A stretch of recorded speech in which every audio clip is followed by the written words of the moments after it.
Bismillahirrahmanirrahim. For today's lecture, our topic is drug metabolism and drug excretion. So, in this topic, we will be covering basic concepts of drug metabolism, how and which products may get metabolized, stored in the body for the drugs. And if we define its metabolism, it is a change in the drug. As we have already discussed the pharmacokinetics, it's a movement and alteration of the drug within the body. So this is the metabolism here that actually changes the drug. So why it gets changed? Because it should be excreted out of the body. And what is excretion? Excretion when the drug leaves the body. So if we define metabolism or drug metabolism, it is a chemical modification of drugs in the body, is called biotransformation or drug metabolism or metabolic clearance. Or in simple words, biotransformation is the conversion of a drug to its metabolites. So first thing in this definition is chemical modification. So chemical modification occurs through chemical reactions. So chemical reactions take place in the cells and where the drugs are uptaken or within the liver. So the alternative terminologies are used like biotransformation, metabolism, or metabolic clearance. And the subsequent products or that result from those chemical reactions are called metabolites. So it is an irreversible process. So once a drug has been changed, most of the times, almost 90% of the times, the drug simply cannot be retrieved. So why metabolism is necessary? Simply for the excretion or so that the drug might leave the body. So drug metabolism, here you can see this is the dose. It goes to feces, excretion, and once it is within the cell, it goes into the blood, and from the blood it goes to the liver, and then it is metabolized. So substances that are metabolized are xenobiotics. Xenobiotics are those compounds or exogenous compounds that are absorbed across lungs and skin. For example, if you inhale out in the road, the carbon pigments get inhaled within your lungs or the skin.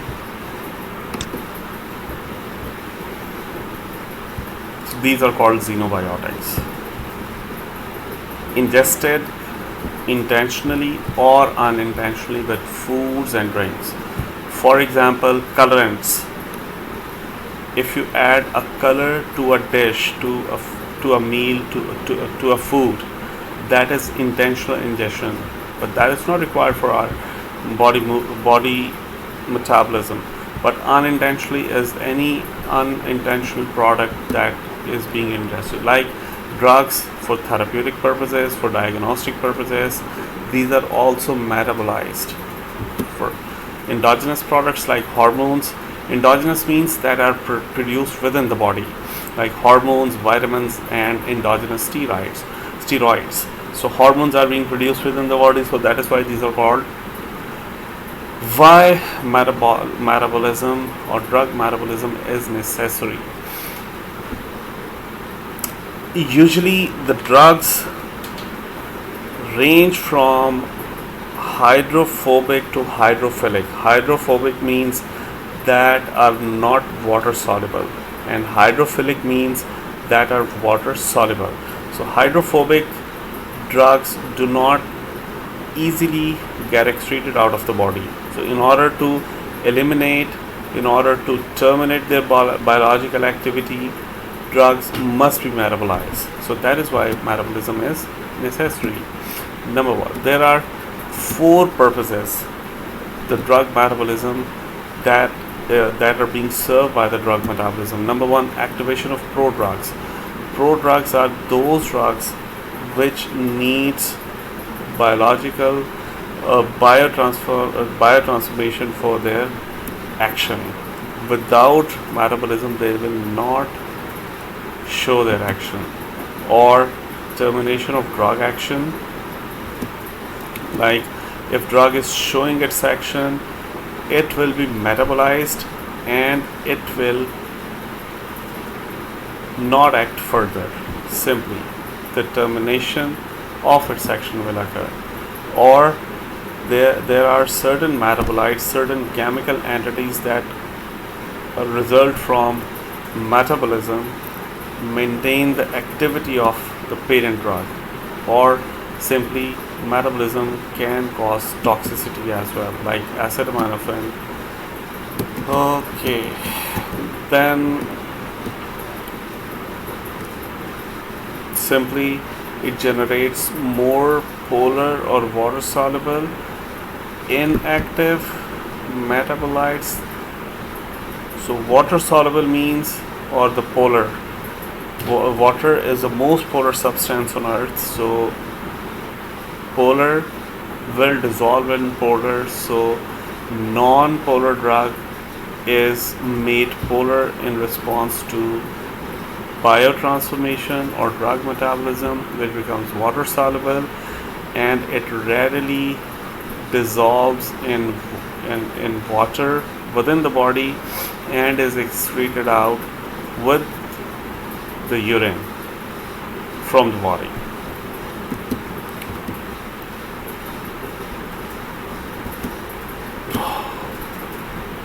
Where does drug metabolism occur? The principal organ that carries out the metabolism is liver. However, which things like enzymes are present? Hepatic microsomal enzymes and hepatic non-microsomal enzymes. Both type of enzymes can carry out metabolism of different drugs. So why these are enzymes are involved in metabolism? So simply we just said that it is a chemical modification. Chemical modification means chemical reactions are required, and chemical reactions take place, or sometimes enzymes are necessary for the chemical reactions to take place at a greater rate. So that is why hepatic, whenever there is a word hepatic, it means it pertains to liver. Microsomal means if these are suspended outside of the body, simply they will be covered by a membrane and they will make a round sphere. So these are called microsomes. And which enzymes make microsomes? These are called microsomal enzymes. And which enzymes do not make microsomes? These are called non-microsomal. Other tissues that can carry metabolism except liver are brain, lungs, muscles, intestines, and testes. These can carry out, although these can carry out the metabolism, but not to that extent on which the liver can. So where does this metabolism occur? Metabolism occur in endoplasmic reticulum and cytosol. So there are two phases of drug metabolism, phase 1 and phase 2. Phase 1 are oxidative enzymes. For example, phase 1 reactions occur in endoplasmic reticulum, while phase 2 reactions occur predominantly in cytosol. So if we talk about the enzymes, so microsomal enzymes are of like mixed function oxidases. The example is flavin containing monooxygenase. Then there is cytochrome. Cytochrome is are the enzymes which have colored pigments.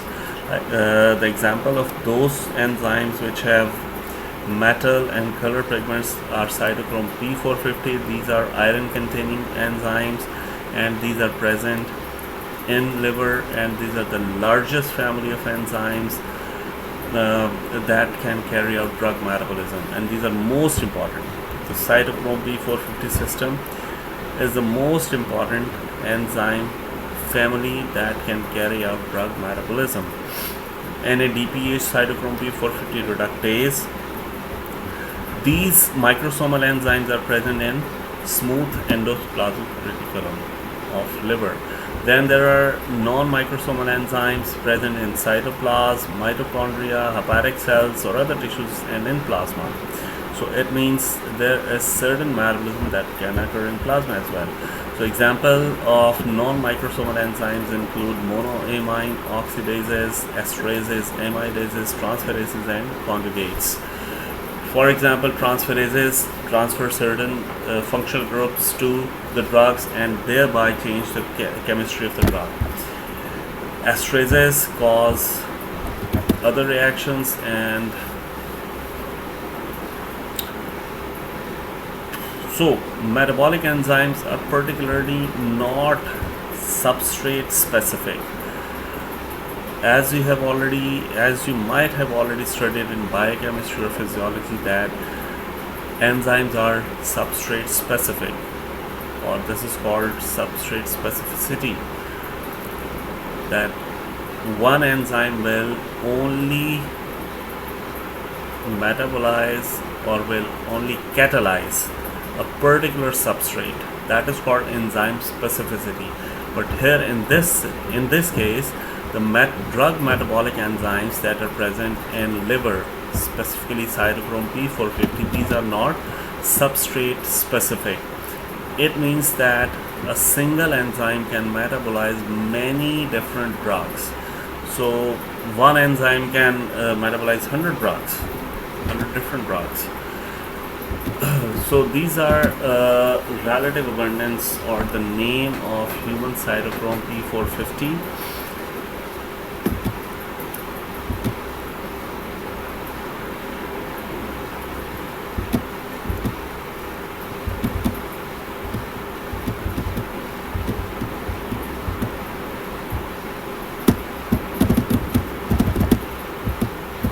Okay.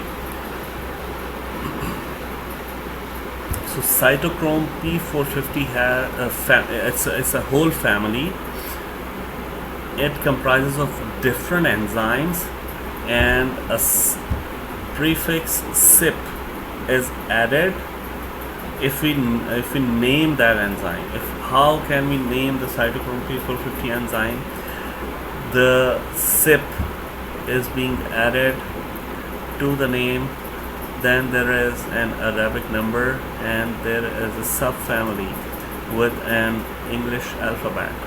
So 3A, and then there is an other Arabic number after, which shows the particular type of enzyme within a family. For example, cytochrome P451 is the family, as a subfamily, and a specific enzyme. So relative abundance, for example, these are the drug. How much percentage of the drugs currently available are metabolized by which enzyme? Cytochrome P450.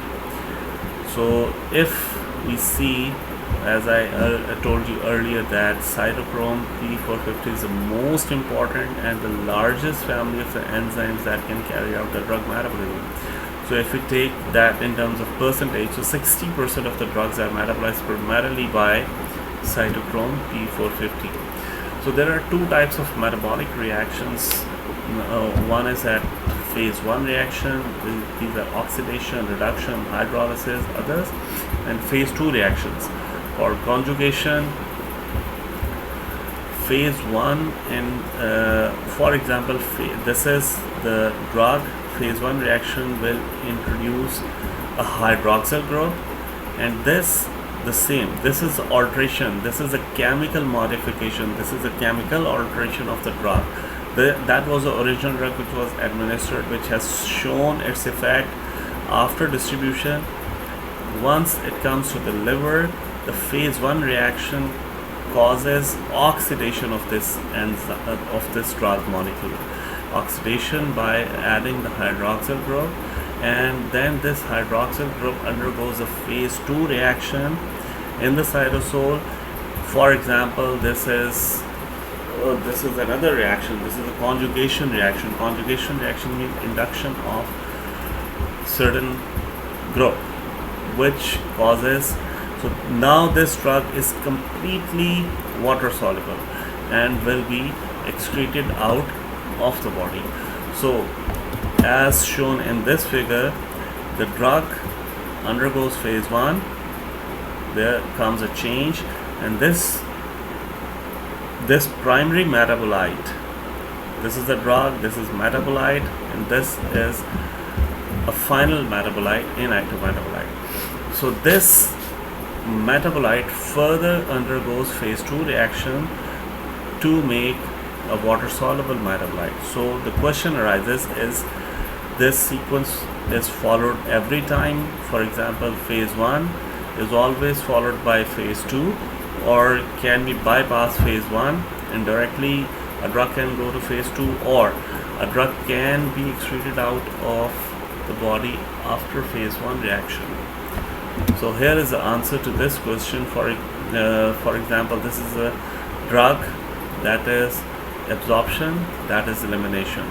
The window between is that the metabolism, it is absorption of a lipophilic. So first you have to see this, and you have to see this. Then you have on number 3, lipophilic, greater lipophilicity is there. So as metabolism occurs, the drug becomes hydrophilic. So elimination occurs when the drug becomes hydrophilic, while absorption is greater when the drug is lipophilic. So in between that, there are 3 scenarios. Number 1 scenario, number 2 scenario, number 3 scenario. These are 3 different scenarios. Certain drugs follow this pattern, certain drugs follow this pattern, and certain drugs follow this pattern. So the first pattern of drug metabolism is drug undergoes, this is a drug which was absorbed in the blood, it comes to the liver, metabolism occurs. For example,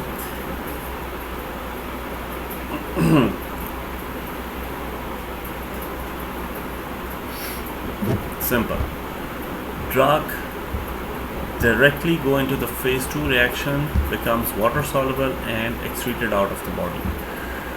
Then scenario number 2, drug metabolite with modified activity. This is called active metabolite. What is that? Active metabolite will keep on performing the function of the parent drug. This we studied in the maintenance of the activity. So this was a phase 1. So the pattern number 2, drug may be modified into an active metabolite by phase 1 reaction, and this active metabolite will sustain the activity of the parent drug, and then this may be conjugated and excreted out of the body. Number 3rd pattern, drug, and it will be converted into an inactive metabolite by phase 1 reactions. Then after phase 1 reaction, the drug may be conjugated in phase 2 reaction and excreted out of the body. And the third pattern of the drug metabolism, drug never undergoes into the metabolism and excreted out of the body. For example, higher molecular weight drugs. Okay. Another depiction of the same diagram. So phase 1 reactions. Phase 1 reactions include usually oxidation, reduction, hydrolysis, or other reactions. So hydrolysis, oxidation are the more important. So oxidation can occur in different ways. We will see after a break. Thank you very much.